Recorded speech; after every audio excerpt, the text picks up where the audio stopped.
think of a market, where there are multiple firms that are producing a similar product, right? So those products are not exactly the same, but there is minute difference in terms of branding. There is minute difference when it comes to the way those products are sold, right? So let's take some real life examples. Think about soaps, think about shampoos, right? So for all these products, I mean, a lot of these brands might be quite similar to each other, but the name is very different. The way they market their product is very different. The product personality that they want to create is very different, right? But at the end of the day, for some consumers, different brands might not matter. They might find it very similar. So if you ask me, I would say that Lux and Dove is very similar soap, but for some people, they have a preference. Same goes for a market like soft drinks, right? Some people are indifferent between Coke, Pepsi, 7-Up, blah, blah, blah, right? But some people are very strict. They prefer Coke over Pepsi or Pepsi over Coke, right? So they're very particular in their choice, right? So the thing is that what are the features of monopolistic competition? That's what we'll talk about. What type of markets are monopolistic competition in real life? That we'll talk about. And then towards the end, we'll talk about the graph. We'll look at the graph and how the graph looks like, right? That's the thing. So the first thing is, right, many firms operate in the market, but not as much as in a perfect competition. Now think about this. So if you remember, I also said that there are many firms in perfect competition, but over there, the firms are obviously much more, right? Because if you think about an agricultural product like wheat, potatoes, tomatoes, I mean, there are hundreds and thousands of producers who produce that product, as opposed to things like cell phones, as opposed to things like soaps or shampoos and things, right? So on, right? So there are many firms, but still not as many firms as much you see in perfect competition. Is this making sense, right? These firms are producing similar products, but there is a lot of emphasis on branding and marketing, right? Did you get this part, right? So these firms are producing similar products. As I said, for some consumers, and we do see, I'm not making this up, for some consumers, Pepsi and Coke is very, very similar. It's very same, right? They are like, I mean, there's no difference. They're indifferent between those. But similarly, some people might be indifferent between using Lux, like Sunsilk or Head and Shoulders. So for them, they don't really, for them, the difference is not huge. But for some consumers, the difference is huge, right? Yes or no? Okay. Then there are relatively low entry barriers, except for competition from well-established firms. Now, this is a very important point, right?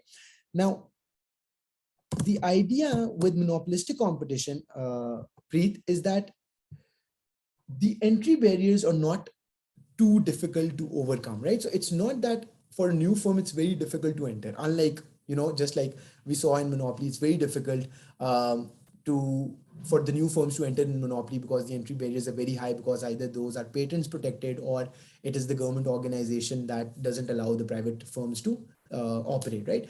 In this case, the entry barriers are easy to overcome, but one major barrier exists, and that is competition from well-established firms, right? So just imagine if today someone thinks about starting their own soft drink brand, right? They want to compete with this, they want to make a soft drink brand, and they want to compete with firms like Coca-Cola and Pepsi. Do you think that will be very easy? Do you think that will be very easy, right? And if not, then why? If not, then why? It's not that the product is very complicated to make, or it's not even that you need huge amount of investment. No, the only problem is there are well-established firms that have very popular and trusted brands, right? So people would not switch to they will not even try your new brand, because they have been used to that other product for years and years. Right, exactly. You nailed it. Good brand image. Excellent, right? So entry barriers are not very high, except for competition from well-established firms that are very popular and have trusted brands, right? Right? Okay.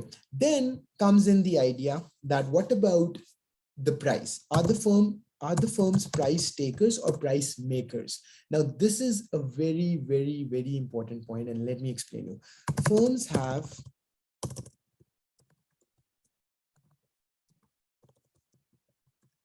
what do you think? Would they be price taker or price maker? Let's see what you said, right? Can be both. Amazing, excellent, perfect, on spot, right? Are, and can you explain me why is that the case? Why are they both?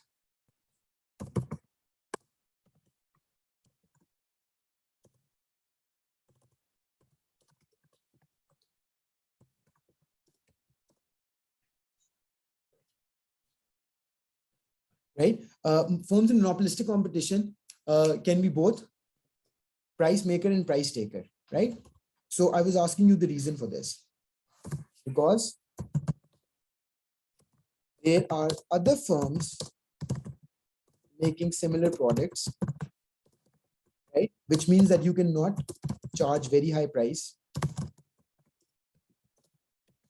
charge very high price, but still your brand is unique compared to other players, because they have to see the competitors' prices, but they can charge their own prices. Exactly. Excellent. Excellent, Preet. That's absolutely correct, right?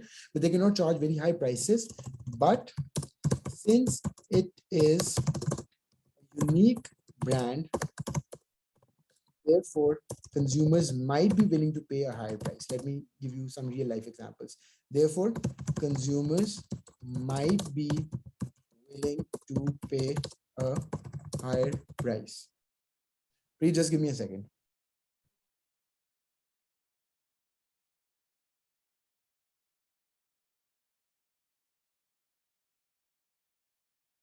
Okay, so Preet, does it make sense? So think about it. There are elements of both price maker and price taker. So price maker is because you have a unique brand. Think about this. Apple phones are much more expensive compared to Samsung, right? So more or less, Samsung phones are also providing the same things that Apple phones are providing. But why is Apple able to charge much higher than other brands? Because of their uniqueness, because of their unique, I don't know, software, because of their unique design, whatever the reasons could be, right? Are you getting it? So that is what makes firms as price maker. But at the same time, they're also price takers. How are they price takers? Because if they charge very high prices, right? So let's say if a Samsung phone, which is similar to, let's say, an Apple phone, right? So the most latest design of Samsung compared to the most latest design of Apple, if Apple is twice as expensive as Samsung, then perhaps people might not want to buy Apple anymore, right? So you can't be charging too high of prices. Does this make sense? Did this make sense? Preet, is this simple? Any confusion so far, right? Okay, perfect. So these are the four characteristics. Firms operate in the market, but many firms operate in the market, but not as much, as many, but not as many as in perfect competition market, right? First thing. Secondly, these firms are producing similar products, but there's a lot of emphasis on branding and marketing, right? So these money spend millions of dollars on their marketing and branding, as we always see, right? And what type of markets these are? Monopolistic competition normally exists in, I did tell you what type of markets will monopolistic competition exist in.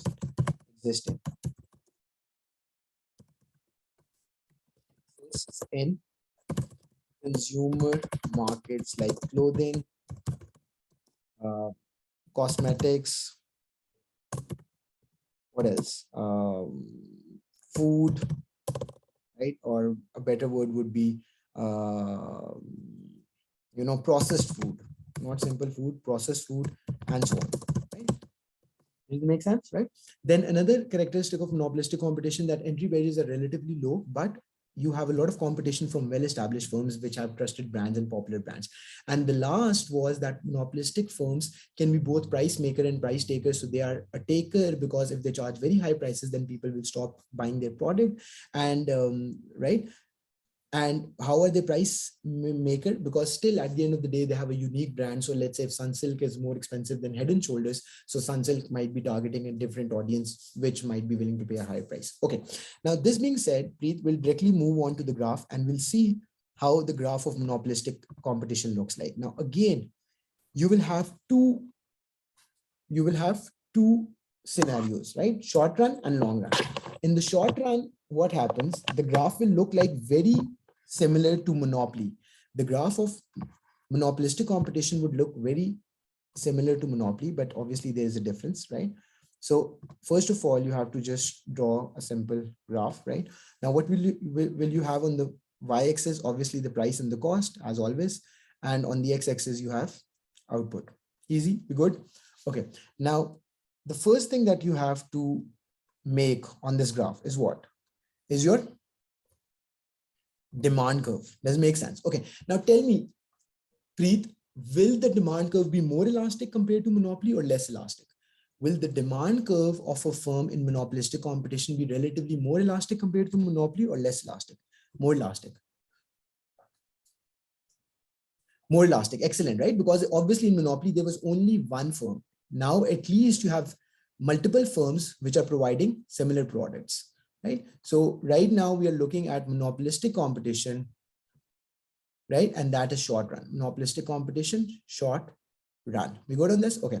Now, the first thing that I'm about to make over here is your demand curve. Now you can see it's not as steep as much it was in the case of monopoly. Now, what's the second thing we need to draw? What is the second thing we need to draw? I want you to tell me what's the next graph. Now, this is your demand curve. I told you this will also be your price, and this will also be your AR, average revenue, right? Now, the second thing we'll draw marginal cost. We can also draw, but marginal revenue is normally I draw marginal revenue after this, because again, marginal revenue is downward sloping. Do you remember the explanation for this? Preet? So the explanation for marginal revenue being decreasing is because of the fact that the demand curve is decreasing. So when the demand curve decreases, this means that each additional unit provides you less price if you have to sell more, right? If you remember, we did talk about this. So for a downward sloping demand curve like this, if you move from point A to point B, this means that you will be reducing your price per unit. Therefore, each additional product will generate less revenue for you. As simple as that, right? So as long as the demand curve for any product is downward sloping, your marginal revenue would also be downward sloping, diminishing, decreasing. Easy? Any confusion so far? So except for the perfect competition where the demand curve is also a straight horizontal line and the marginal revenue is also the same curve. Why? Because I mean, price is staying fixed. No matter how much quantity you sell, each additional unit gives you same quantity. But this is not the case in downward sloping demand curve. Then MR will be elastic or inelastic. Okay, this is okay. Now, this is a little inaccurate question, right? Because think about this. Preet, elasticity shows the change in demand due to change in price. So it's only the demand curve that can be elastic or inelastic. But I got your question that what you're saying is basically, would that be steep or less steep? Marginal revenue would be less steep because the demand curve is less steep in monopolistic competition. The MR will also be relatively less steep. Did you get the point? So think about this. If I show you how would this compare to the monopoly, I think that's what you're interested in asking, right? So for monopoly, the demand curve would have been perhaps like this, and then the marginal revenue would also have been steeper. Yes or no? Does it make sense? Is this easy? So this is perhaps this blue line would have been for the monopoly, and this other line would have been the marginal revenue for monopoly, right? But in monopolistic competition, both the curves are relatively less steep. Okay. Now, what are the other two graphs we need to add? One will be of marginal cost. We know marginal cost is always J-shaped graph like this. So it's upward sloping, and then one more curve we need to add, and that is ATC, right? And this is your ATC. Any confusion so far? Are we good? Preet, any confusion, anything that's not clear, I think you want to ask me. Got it? Now, the graph looks exactly the same as it used to be, as it is for monopoly. The only difference is that the demand curve is less steep, which means demand curve is more elastic compared to monopoly. Everything else is the same. Yes or no? Okay. Now you tell me. I did tell you what would be the profit maximization quantity for this business. What is the profit maximization quantity for any business? Yeah. At what output level should the firm produce to maximize its profit? MC equals MR. Now this purple line is your MC, green line is your MR. So where are the two intersecting? The two are intersecting over here. You bring this dotted line down, and you label it as QP, which is profit maximization quantity. Then what you do is you take this dotted line up and see where this cuts with your demand curve. So this is cutting with your demand curve at this point. So then you connect this point with your y-axis to know how much is the price of each unit of the goods sold. What would be the price of each unit of the goods sold, right? Then you see where is this dotted line cutting your ATC? Where is this dotted line cutting your ATC, right? And then you connect that with your y-axis again. So this is how much it costs you to produce 1 unit of the good. This is how much it costs you to produce 1 unit of the good. Now, what this shows basically is that this is your abnormal profit. Why? Because price is greater than ATC. So the area of this shaded region is your abnormal profit. Easy, good. Any confusion so far, right? So why is monopolistic competition earning abnormal profit in the short run? The same reason as there was for the perfect competition.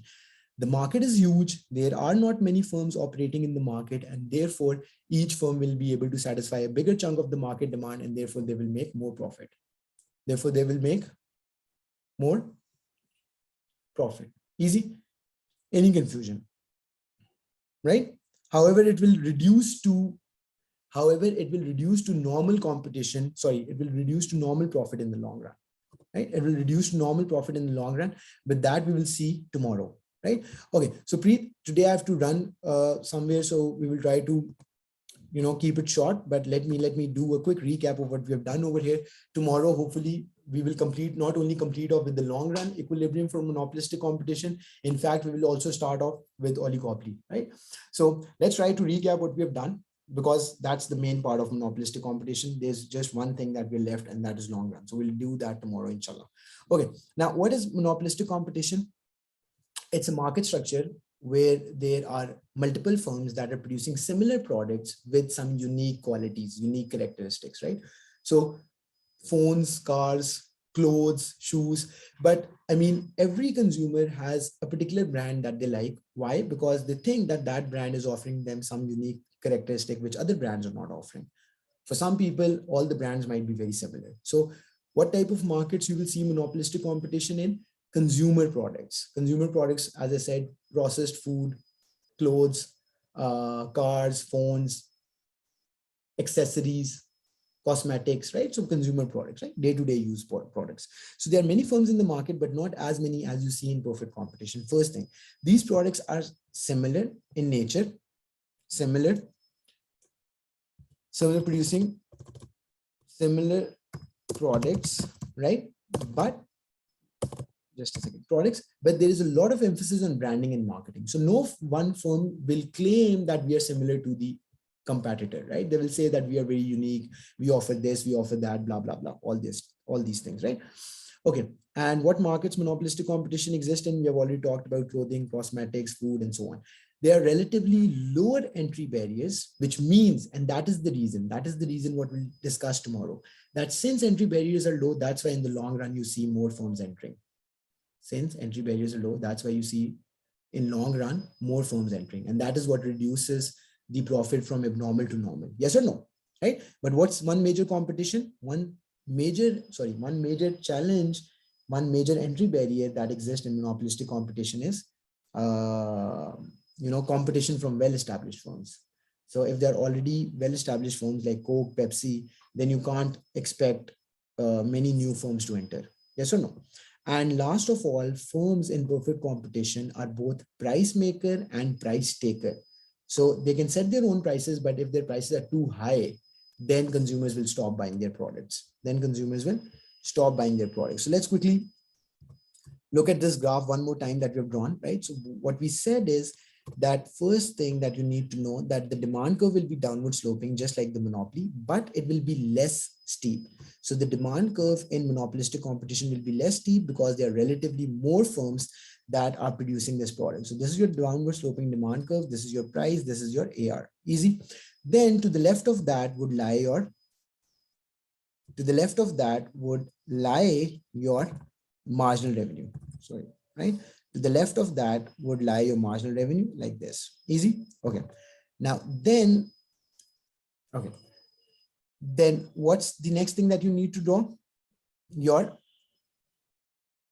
marginal cost. So what's the shape of the marginal cost? We know marginal cost is always J shape. And then the last of all that you need to draw is your ATC, right? Your ATC goes like this, which is a U-shaped graph, right? Now, how do we analyze this graph? So the first thing that we have to see is that at what point will the firm maximize its profit? So the firm maximizes, any firm in any type of market structure, we know, maximizes its profit where MC, marginal cost, is equals to marginal revenue, right? So you just see where the blue and the green line are intersecting, right? So bring this dotted line and you label it as QP. Then you take this line, dotted line up, and see where this intersects with the demand curve. See where this intersects with the, where this intersects with the demand curve. So this is the point where it intersects with the demand curve. This means that this is the price that you will charge for each unit of the good. This is the price you will charge for each unit of the good. So this is P1. Then what is the cost of producing each unit of the good? Where this cuts with the ATC. So this is where this is cutting with the ATC. So again, you will connect it with the y-axis to know how much is the ATC, how much is the average cost of producing each unit of the good, right? So this is your ATC. Now you can see clearly that your price is greater than your ATC, and therefore, right, this will be your abnormal profit. All of this will be your abnormal profit. Confusion? Anything not clear? We good on this, right? Okay. So this is the short run, monopolistic competition short run, but in the short run, you're making a normal profit. But as we discussed, in the long run, we'll see that you'll be making normal profit. The company will make normal, right? Normal profit that we'll discuss tomorrow. But the main idea would be same. As I said, Preet, whenever any company, any market is making a normal profit, what happens? This attracts, in fact, you tell me, what happens when any market or any firm is making a normal profit? What happens? What happens when any market is making a normal profit? Preet? Attracts new firms. Excellent. So when it attracts new firms, then the market, existing market, will now be divided over larger firms, and therefore each firm will get a smaller share and their profits will come down from abnormal to normal, right? Market share will reduce. Excellent. You nailed it. Perfect. Okay. So Preet, we'll stop here for today. As I said, yeah, perfect. Great. So we'll stop here for today. Tomorrow, inshallah, we will have a class and we will complete off in monopolistic competition and then move to the last market structure, which is oligopoly, right? So I'll communicate the time with you tomorrow, but it will be sometime in the afternoon. Okay. Thank you very much. Have a good night. Bye. So